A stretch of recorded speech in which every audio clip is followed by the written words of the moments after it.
Hi, and welcome to episode 58 of the Give Me a Crown Knitting, Spinning and Bits and Pieces podcast.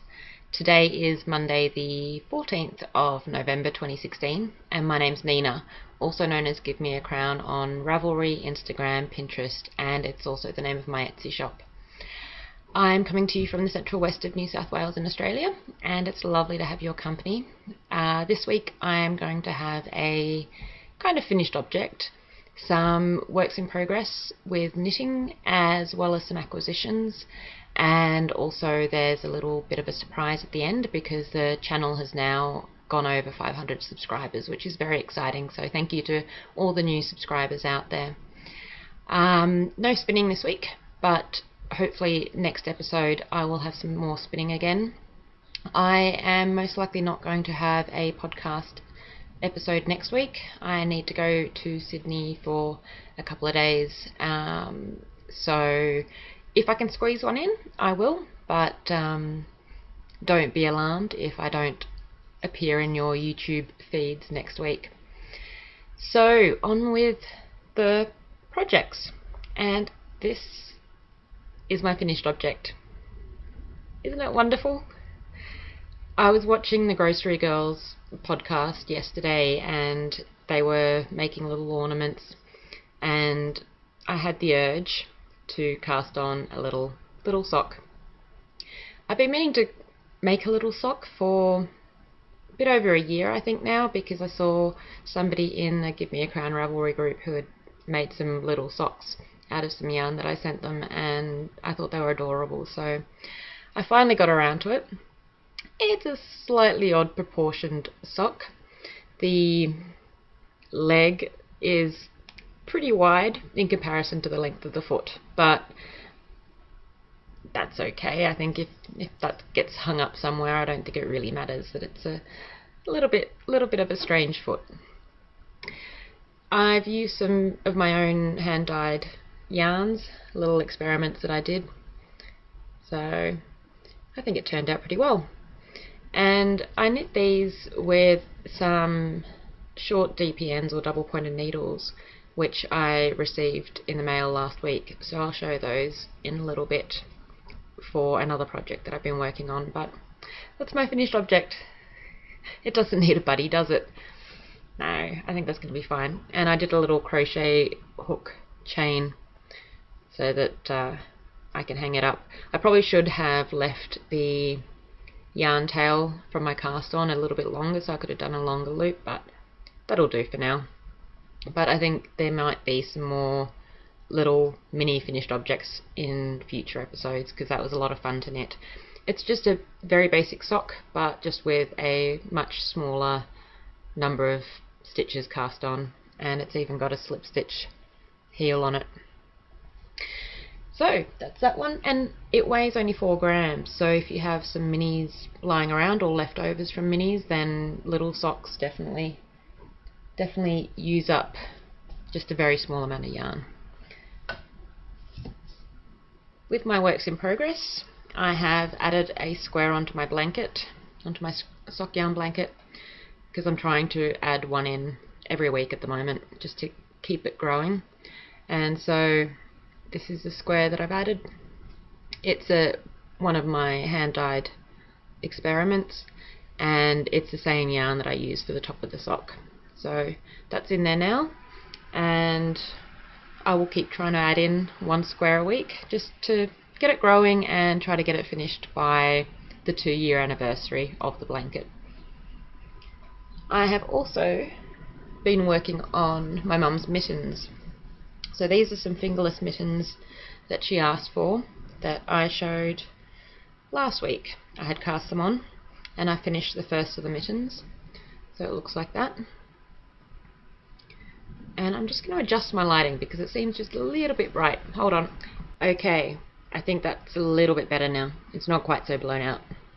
So this is some yarn from Rosehip Island in her Oz sock base, and it's my own little pattern. I was sort of working off some notes that I'd taken for a set of gloves that I've knit earlier in the year, and I'm just doing a fingerless version. doing some modifications for the size, but I'm pretty happy with how they've turned out. For my hand, I think I've put a little bit too much fabric into the palm because it was what I was trying to adjust, but for my mum it fits perfectly. She's got a different shaped hand to me. So there's little finger nubs on there, and I didn't put any ribbing on the fingers, and I was worried that they might sort of curl down. These haven't been blocked yet, but the way that they sort of sit on the hand, it doesn't look like they need any kind of ribbing at all. They'll be fine as they are. The thumb is rolling down on me a little bit, but my mum's got a slightly plumper thumb than I do, so it fits her fine, whereas I added on a few extra stitches to the thumbs that I'd knit for myself. So they've got the long cuff so that she can wear them inside her tops, or she can then fold them up like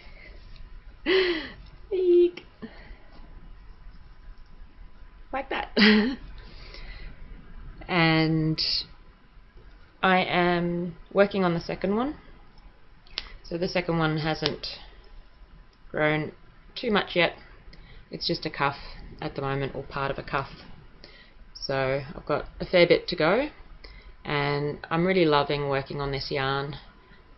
It slides really nicely on these higher sharps, and I think all the little pops of colour are beautiful.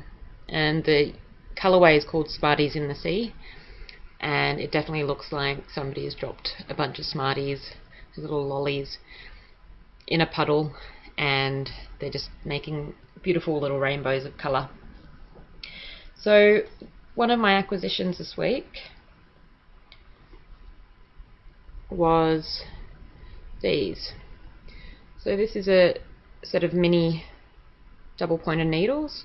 They're 10 centimeters or 4 inches, and they're 2.25 millimeter or US ones. They're Knit Pros, so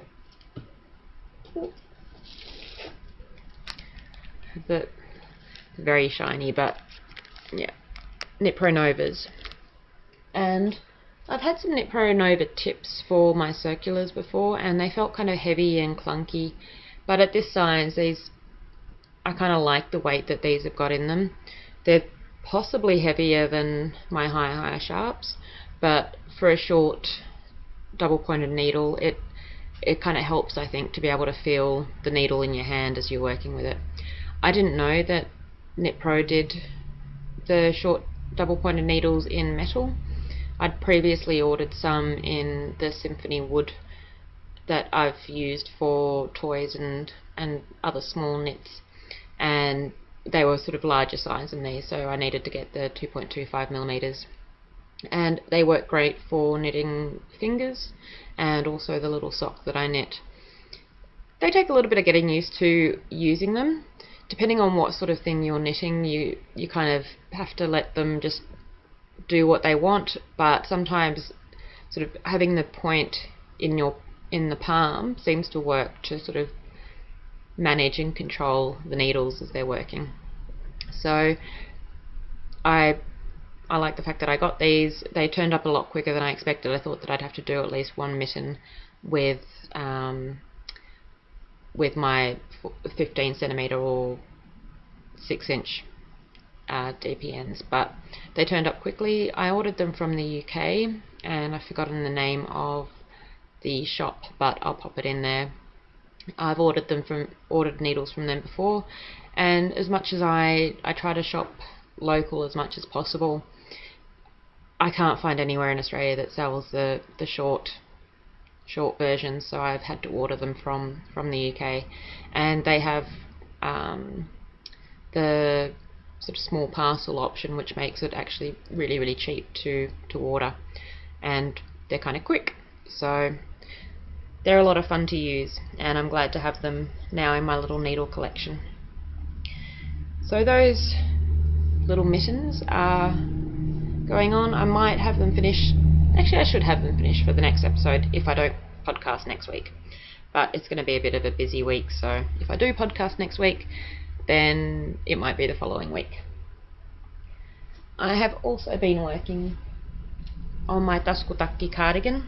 So this is a pattern by Veera Välimäki, and I'm using the Finnish version of the pattern, but there is an English version which I haven't seen, so I don't know if it's written a bit better than this one, because this one sort of leaves you kind of guessing a little bit with what you're doing. And it's hard to show because of the interesting construction that it has, but this is the back of the cardigan. So I've knit the front panels, and there's some pockets which aren't fully attached at the moment, and I've split for the sleeves. So that's always an exciting moment when you get to split for sleeves on a raglan top, because suddenly you end up with much less stitches on the needles. So I'm really happy to have done that. It's a bit hard to try this on, so I don't really know if it's fitting properly, but it should be. I think I'll keep knitting the back a little bit further, and then I might change my cables on the project so that I can sort of separate the pieces and just try it on. It should be okay. It should. But I'm knitting with a slightly different gauge to what the pattern calls for, so it's a little bit hard to tell. I have been talking in past episodes about alternating yarns, and in case you're not aware, when you're doing a larger project, it can be very helpful to alternate skeins of yarn, so that if one of the skeins has got a little bit more dye or a slightly different distribution of colour than the other, it can alternating skeins will sort of dilute the effect, so that you're not going to end up with a really obvious stripe when you change from one skein to another.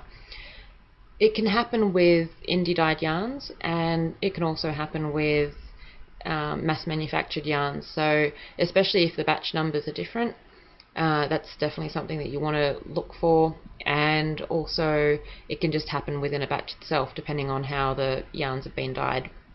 So with this yarn I was alternating skeins as I was working around the front panels, but when I got to the back panels I hit a bit of a snag because I have short rows that I'm working, and it was hard for me to figure out where to actually alternate the skeins because of the short rows, because you're doing a sort of wraps and it's not a logical place to switch yarn, whereas when you're working backwards and forwards or in a round, you can just change the skeins at the beginning of a round or a row. So I didn't alternate skeins for a chunk of the back of the neck when those short rows started, but then I needed to change skeins, so I tried to figure out how to alternate skeins for a few rows, and what I just effectively did was the same way that you would do if you're knitting in the round, so you just twist the yarns when you reach them. I didn't do it at the very edge of one of the short rows. I sort of did it about 10 stitches in, just to avoid having the short row wrap getting sort of elongated too much. But I alternated a couple of times and then switched over to the other skein, and to be honest I can't tell where all that's going on. So the yarns that I bought from Miss Click Clack were dyed in the same batch, and I think possibly because of the amount of variegation that there is in the yarn, it sort of helps to dilute any kind of effect that would occur with skeins being different colours. But I think the overall colour that she's achieved in her dyes across the skeins has been so similar that there's absolutely nothing to worry about with alternating the skeins. So that's a very good thing to be aware of. I think I would still, regardless of who I'm buying yarn from, I will always take a black and white photograph of the skeins next to each other to sort of see if there's any obvious difference in tone. and I would probably still alternate for a few rows in between skeins, even if it looked like there was no difference in colour. But I obviously didn't need to actually be alternating skeins all the way around when I first started this project. It was sort of a bit of a waste of time because now I have more ends to weave in, but that's okay. It's a big project, you're going to have ends to weave in. When I was oh, there's a bird on the roof. Apologies if you can hear that. They're sort of having some kind of party or something up there. When I was counting my stitches up and splitting for the sleeves, I realised that I had 2 less stitches on the back panel than what I needed, but that's okay. I think, well, I was looking through the rest of the pattern and realised that nothing's going on in that section that I need to be worried about having 2 less stitches. So sometimes you can fudge your pattern a little bit, so don't worry too much if you are down a couple of stitches. If you're missing 10 on some stockinette, then that's getting sort of a little bit more significant because of the size of the garment. But if you're missing 2, then it doesn't really matter. And what I ended up doing was, where the sleeves were separated, the pattern didn't call for casting on any stitches underneath the arm, but I've added in 6 on both arms just to provide a little bit more space, because my gauge is tighter than the pattern calls for, and based on my measurements I think I just need a little bit of extra room in the sleeves. It's going to be fine. I think even if I hadn't have added them in, it would have just been a slightly tighter fit, but I just wanted a little bit more roominess, so I added in 6 underneath each. So that's something that you can also do, but you should also look forward in your pattern to see if that's actually going to impact what the shaping and all that kind of stuff will, like, if that's going to have an impact on where the shaping occurs and that kind of thing. I'm still not sure if I have enough yarn. I'm feeling a little bit more confident that I have enough for the entire cardigan, but time will tell.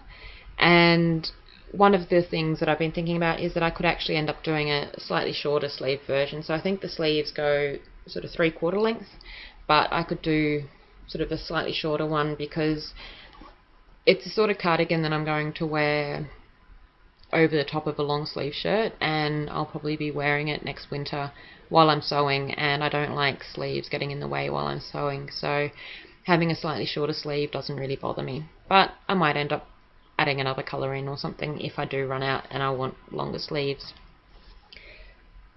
I also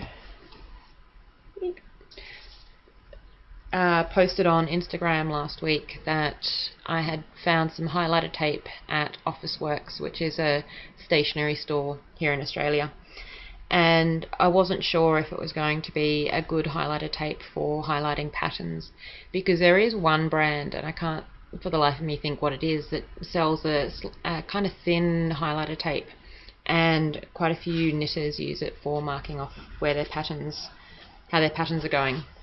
So I decided to give it a go. I put some highlighter tape on my pattern, and it seemed to come off okay, and I thought, yep, it's going to be perfect. And then I closed the book for a few days, opened it up, tried to move the tape, and it's not really budging. So it's not a good tape.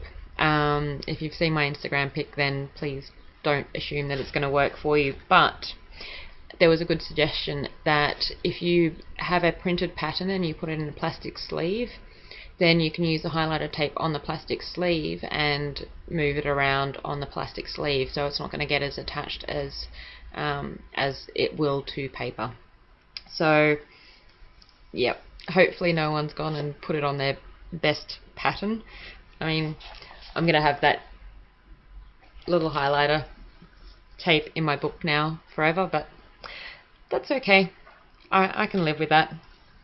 It just shows that I've been using the book, and every now and then I just show, this is my sort of note taking.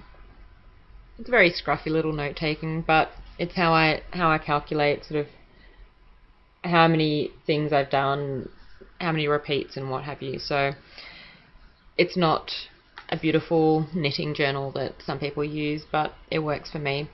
And anything that's more important for me to remember for a future version, I tend to put that into Ravelry, or I also use Evernote, which is a program for storing notes and things. So I use that to jot down anything that's relevant to sort of the fit, I guess, and because if I was to knit the project again, chances are I'll use a different yarn. But if it's something that like adding in the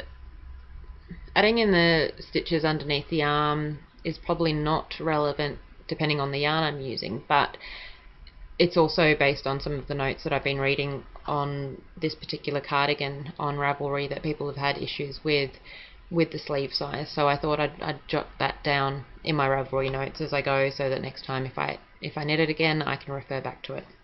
But just for keeping track of rows, a piece of paper is perfectly fine. And that, by the way, is the Finnish version of Veera Välimäki's book. So this is Lankaleikki, and in English it's called Colour Wheel Knits, and it's a good book. I also meant to show, so this is one of my little notions pouches. I don't sell these on Etsy at the moment, but at some point I might. It's very handy for keeping stitch markers and things. But I have some needles that I use for sewing in ends, and my favourite sort, now this is a very chunky one, are the ones with the tip that goes up. I used to use the straight ones and they work fine, but the ones with the sort of tip going up, I just find that you can get them underneath stitches easier, and it sort of picks up the stitch and then it falls back over here, and then you can get the next one without worrying about the other one dropping off, whereas with the straight needles they sort of can jump off of their own accord sometimes. So I like the ones with the pointy tips, I think, or the sort of wonky tips. I think I bought these from Knit Picks once when I did an order, and I'd seen them mentioned on a podcast somewhere, and there's a few different sizes in the packet. I think there was 3 or 4, so there's smaller ones as well, and they work great. So definitely recommend wonky tips on your needles for weaving in ends and for taking stitches off a cable and putting it onto some scrap yarn for holding.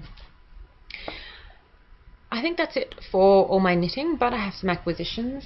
So I've already shown the highlighter tape and also my short double pointed needles, but I also ordered these. So this is a short circular 2.25mm US 1 9-inch or 23 centimeter from Higher. So because I was putting in the order for those short needles, I had made a little promise that next time I ordered needles I would also pick up a short circular to try out for socks. So this is it. I haven't actually given them a whirl yet, but I will very soon. I know some people love these and some people really don't like these, but essentially what it is that you can just keep knitting around and around and around and knit a sock tube without ever having to switch from needle to needle or pulling your magic loop through. So I think it'll go okay, but time will tell. So I'm looking forward to trying those, and thank you to everyone who has been encouraging me to definitely try them out. I also received an order that I placed with Koala Girl Collective. So Koala Girl Collective is down in Adelaide in Australia, and there's beautiful stitch marker there, made with love. And this is Drover Sock, which is a fingering weight yarn, 75% superwash wool, 25% nylon, approximately 400 meters in 100 grams, and it's in the colorway Sully. and this is a very vibrant sort of blue and purple yarn, and because I was using the blue yarn in the fingerless mittens that I'm making for my mum, I thought that I needed to replace that with some more blue in my stash. So this one will most likely be a present for my mum at some point when I'm next thinking of something to knit for her, because blue is one of her favourite colours. So it's always good to have a little bit of blue in the stash, ready for that next knit. So it's very vibrant, looks beautifully dyed, feels nice. It's a sort of a basic sock yarn kind of feel. Not basic, but a sturdy sock yarn, I guess. So I'm looking forward to figuring out what project to cast on with that at some point. So some new yarn, and there may be some more acquisitions coming soon. I realised that I'd been putting in a lot of orders for supplies for my Etsy shop for all the making that I do, and realised that I hadn't been ordering much for myself as little treats, so it was time to treat myself. And as something to treat you, because the YouTube channel has now gone over 500 subscribers and my Etsy shop went over the 500 sales recently, I wanted to do a bit of a giveaway. So what I would like to do is something fairly simple. So on this YouTube channel, underneath the video, you can pop a comment. All you need to do is say hello. You don't have to say anything more than that, but I don't have access to the subscriber list for those people who keep their subscriptions private, so I thought that the fairest way would be that anyone who's watching can pop a little hello in the underneath the video in the comments, or you can pop by the Ravelry group and I will have the episode thread, and you can pop in a little hello in that episode thread. You can also write about what you're working on or what the weather is where you are, but as long as you just write a little something, then I will draw a person from the YouTube channel video thread and also from the Ravelry group video thread or episode thread, and so those two winners will both be able to pick a pattern of their choice from Ravelry up to US $7. So you need to be a subscriber on the YouTube channel, and you need to be a member of the Ravelry group if you enter in either of those, but you can also enter in both if you happen to be in both, so then you get double the opportunity to win. I hope that makes sense. Yep, so 2 prizes, one on YouTube, one on Ravelry, and you need to be a member of whichever one or both that you're entering in. And I will draw that on the next episode, so chances are it won't be next week but the following week, and I'll announce the winners. Apart from that, not much is going on. I went to Bathurst last week and picked up some fun new fabrics, so I've been making up some fun project bags for the Etsy shop, and they've been popping up. I've got some more still to go, and there will be more updates this week. And it's been a busy, crazy week. Things just constantly happening, but nothing worth talking about, just life sort of stuff. But I've been riding my bike, except when it's been raining, and it's been raining a bit again, and the temperature's dropped. I think it's about 13 degrees, which is in the mid-50s Fahrenheit, which is just mind-boggling for the fact that summer is here in a couple of weeks. But I get to wear my woolly clothes a bit longer, so who's complaining? I will wrap it up, but just a reminder that there might not be a podcast next week, but I will see you in a couple of weeks at the latest. So thank you for watching, thank you for subscribing, and for taking part in the Ravelry group and all that jazz. I hope that you're well and having lots of fun with your crafts. And I'll see you soon.